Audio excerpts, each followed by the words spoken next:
अस्सलाम वालेकुम दोस्तों, this is Imran and welcome to our channel. आज एक और वीडियो लाया हूँ आपके लिए और वो वीडियो है और वो स्टोरी है अपने खुजली फैमिली के रज़ा समो के बारे में। आज उनकी स्टोरी हम सुनने वाले हैं कि वो उन्होंने क्या क्या स्ट्रगल किया और कहाँ तक उन्होंने स्ट्रगल किया, उसके बाद जाके आज वो इस कामयाबी तक पहुँचे हैं। तो आज देखते हैं उनकी स्टोरी उनके ज़बानी। अल्लाह 1 million subscribers finally, thank you so much. इस दिन का मुझे 4 साल से इंतज़ार था। Thank you again. लेकिन एक मिनट, ये थैंक यू की स्पीच आखिर में करते हैं, उससे पहले मैं सुनाता हूँ आपको मेरी कहानी, my life, my journey, my story. कहानी शुरू करने से पहले मैं आपको बता दूँ कि अभी से अगर आप इंटरेस्टेड नहीं हो तो जा सकते हो। हमारी दूसरी वीडियोस आती रहेंगी हंसी मजाक वाली, उनमें हमें ज्वाइन कर लेना। लेकिन ये 1 मिलियन स्पेशल है। तो मेरा नाम रज़ा समो है and I belong from a small town in Sindh जिसका नाम है लाड़काना। हाँ जी, जहाँ पे सारे भुट्टो दफन है वही लाड़काना। मेरे अब्बा जी मोटरसाइकिल्स की वर्कशॉप में काम करते थे। उन्होंने अपनी ज़िंदगी की पूरी जमा पूंजी सेविंग्स बना के एक ही ख्वाब देखा कि मेरा बेटा पढ़ लिख के बड़ा आदमी बन जाए। तो अखबार में एवं खबर आई, एक यूनिवर्सिटी थी जो एरोनॉटिकल इंजीनियरिंग कराती थी। मैंने टेस्ट दे दिया और मुझे नहीं पता कैसे मैं सेलेक्ट हो गया और मैं चला गया इस्लामाबाद एरोनॉटिकल इंजीनियर बनने। लेकिन मसला ये हुआ कि टीचर जो भी पढ़ाते थे वो मेरे सर से साइनोसाइडल वेव बना के निकल जाता था। मुझे कख नहीं समझ आता था, इसलिए मैं पीछे वालों के साथ शुगल लगा रहा होता था या फिर सरफराज भाई से भी बड़ी उबासियां ले रहा होता था। मसला ये था कि अपने शौक जरा फनकारों वाले थे। खाला, पप्पो, अम्मी, घर की सारी दूर दूर की औरतों से चंदा भीख मांग के DSLR ले लिया और हर कीड़े हर परिंदे की फोटो लेना भाई शुरू हो गया। फोटोग्राफी वाले कीड़े ने थोड़ी चुरपुर बंद की तो मैं फिर डांस करने लग गया। ये माइकल जैक्सन, ये पॉपिंग, लॉकिंग, टटिंग, वटिंग, शटिंग, भाई was killing it। स्टेज पे चढ़ने से सबसे बड़ा फ़ायदा ये हुआ कि स्टेज का फियर ख़त्म हो गया। क्योंकि मैं अच्छा था तो लोग सारे चीयर अप करते थे। अगर बू करते तो शायद मेरा कॉन्फिडेंस वहाँ से शटर हो जाता। आज तो अपने मुँह मियाँ मिट्ठू मैं ज़रूर बनूंगा क्योंकि 1 मिलियन सब्सक्राइबर्स हुए। अब बात ये थी कि मैं थोड़ी सी स्केचिंग भी कर लेता था। थोड़ी कोई यूनिवर्सिटी में प्यारी लड़की दिखी, उसको बर्थडे पे स्केच बना के गिफ्ट कर देता था, बस कि ऐसी अच्छा लगता था। इसी दौरान मुझे एक दोस्त मिला शहरम। अब जो थोड़ी बहुत बीट बॉक्सिंग मुझे आती है ये उसी की कृपा है। हम दो मिरासियों की दोस्ती इतनी अटूट बन गई कि हमने पढ़ना लिखना तो साइड पे कर दिया। जहाँ पे एग्जाम की तैयारी करनी चाहिए थी वहाँ हम अपने कमरे की अलमारियां बजा के म्यूजिक कर रहे होते थे। अब यूनिवर्सिटी में अगर कोई लड़का इतना मस्त मलंग हो कि झाड़ू को उठा के गिटार बजाने लग जाए तो फिर उसके दोस्त भी काफी बढ़ जाते, क्योंकि हर इंसान जिंदगी में फन चाह रहा है। तो कोई अगर फन दे रहा है तो सब उसके पास आ जाते हैं। इसी तरह सोशलाइजिंग करते करते फ्रेंड्स का सर्कल बढ़ता गया। मतलब मैं full on centre of attention बन चुका था। मैं वही लड़का था जब पूरी क्लास के लोग ध्यान से लेक्चर सुन रहे होते थे और मैं लास्ट बेंच में बैठ के कोई पुट्टी हरकतें करता था। कोशिश यही होती थी कि सारे हंसें। ऐसे ही बस खुशी मिलती थी कि मैंने शुगल लगाया है, वाह भाई वाह। यूनिवर्सिटी की टाइमिंग में सबको हंसा खिला के शुगल मस्ती लगा के जब हॉस्टल जाते थे तो एक कंबल में 3 लड़के घुस के सीनियरों की गीबत का सेशन स्टार्ट कर देते थे। जब आप इतने हंसमुख और फनी गाए होते हो तो सब आपकी कंपनी चाह रहे होते हैं। इस वजह से मुझे अक्सर यूनिवर्सिटी की ट्रिप्स में आधे पैसे देने पड़ते थे या फिर फ्री में भी लोग लेके जाया करते थे। असल भाई के अंदर का पंड तो खुलता ही तब था जब हम किसी ट्रिप पे बस में जा रहे होते थे। मतलब वो लड़का जो अंताक्षरियों में लीड कर रहा होता है, दुम्बक बजा के सबको नचा रहा होता है। किसी रोज तुमसे जब आप क्लास के लाडले होते हो ना तो आपकी बर्थडे पर केक भी इस तरह का कस्टम बन के आता है जिसपे आपकी शक्ल होती है। वो केक नहीं होता जिसपे आपकी मतलब शक्ल बनाते हैं, आपको बनाते हैं ऐसे रंगीन किस्म का। हालांकि खाने में वो बहुत ही बकवास होता है, but just to show the other person that you are very important. अपना मूड हो ना हो, कमरे में कोई मेहमान आ गया तो पानी की बोतल उठा ली, दुम्बक उठा ली, जो दिल में आया उसको बजाने शुरू किया, गाने शुरू किया और अगले को बस इंटरटेन कर दिया। बस यही मकसद होता था, सबको खुश करना है। इसी में मुझे भी स्पेशल फील होता था। इस चीज को तो मैंने कम्प्लीटली इग्नोर कर दिया कि हर सेमेस्टर के बाद मेरा रिजल्ट बहुत खराब आता जा रहा है। बट खैर मैंने कहा हो जाएगा। फिर मैंने किया यूट्यूब यूट्यूब चैनल शुरू जिसका नाम रखा मैंने खुजली फैमिली, और बहुत सारे दोस्तों के साथ मिल के मैं बनाने लगा स्केचेस वीडियोस। एक्टिंग करता था, मिडिल क्लास किस्म की डायरेक्शन करता था, एडिटिंग करता था, मज़ा आता था।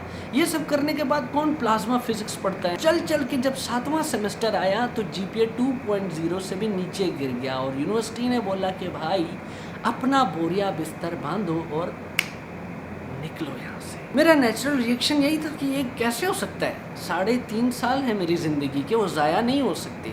मेरे बाप की सेविंग है, वो ज़ाया नहीं हो सकती। मेरा बहुत ज़्यादा वक्त है, मेरे यहाँ पे बहुत ज़्यादा दोस्त हैं, ऐसे कैसे ख़त्म हो सकता है सब। बट यही कड़वी सच्चाई थी जो कि बदल नहीं सकती थी। एक और कड़वी सच्चाई ये है कि हैप्पी समों के साथ सब बैठ रहे थे, but nobody wants to sit with sad Samo. तो खुद ही सोच लो, अगर तुम्हारे लेफ्ट पे एक बंदा परेशान बैठा है और राइट पे तुम्हारे एक बंदा गिटार बजा रहा है, तुम किसके पास जाओगे? ऑब्वियसली गिटार वाले के पास, थोड़ा शुगल हो जाएगा। एंड राइट आफ्टर दैट मुझे एक कॉल आती है जिसमें मेरी सिस्टर बोलती है कि her mother has sold all of her jewellery on your studies.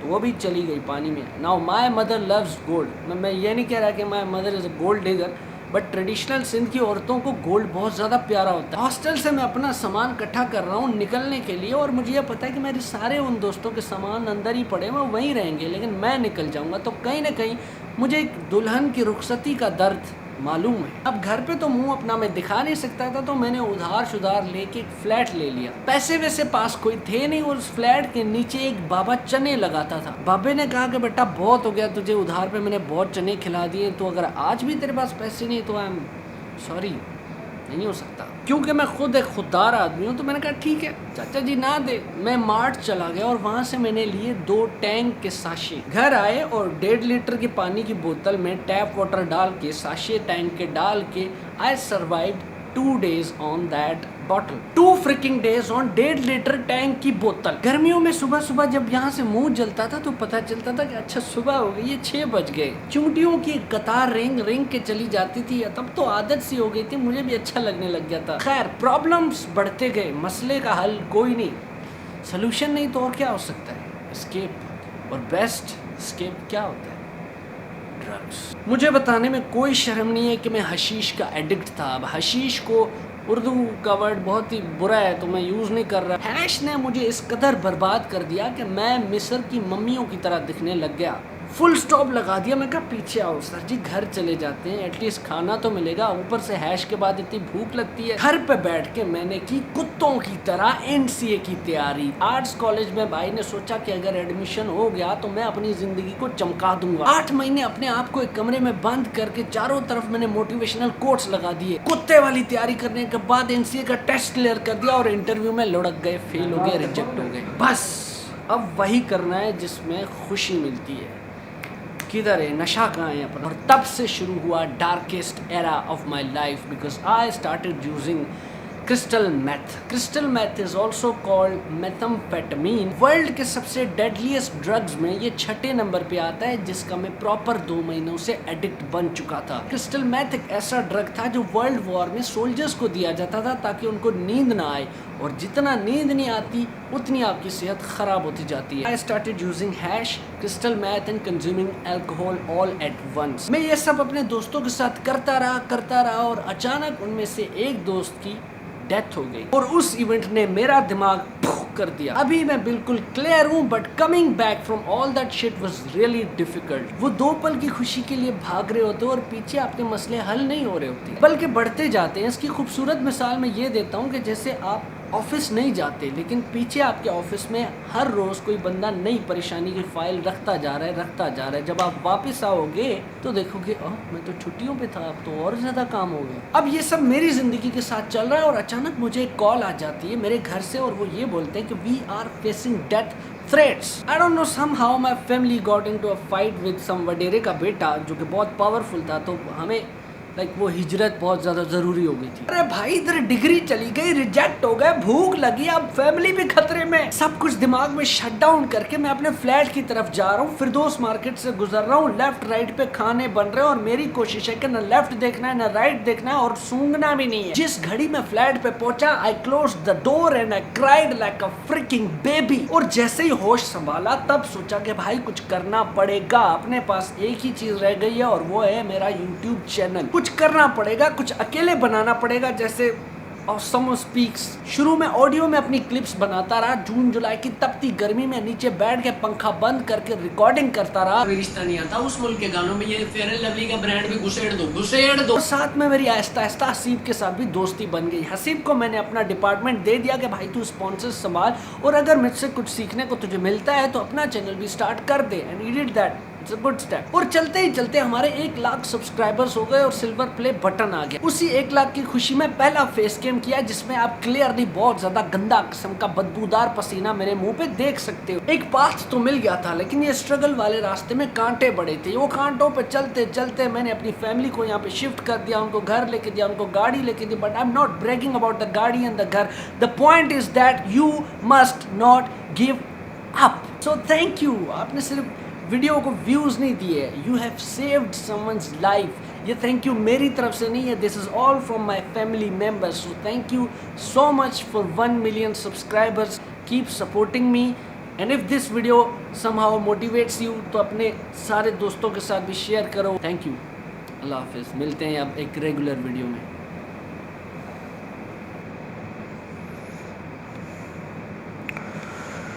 अच्छा, तो वीडियो ख़त्म हो चुकी है। काफ़ी इमोशनल वीडियो थी, काफ़ी स्ट्रगल किया है समो ख़ान ने। और जैसा कि वो बता रहे थे कि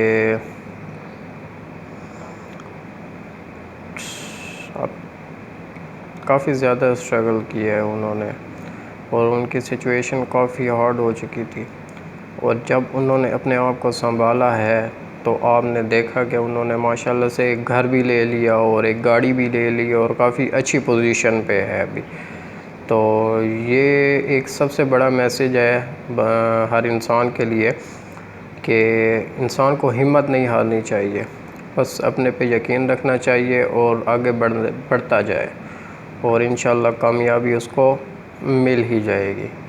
तो दोस्तों, आप बताना कि आपको ये वीडियो कैसी लगी। उसको लाइक करना, शेयर करना, सब्सक्राइब करना और सब कुछ करना और हमें सपोर्ट करना। अल्लाह हाफ़िज़। फिर मिलते हैं दूसरी वीडियो में।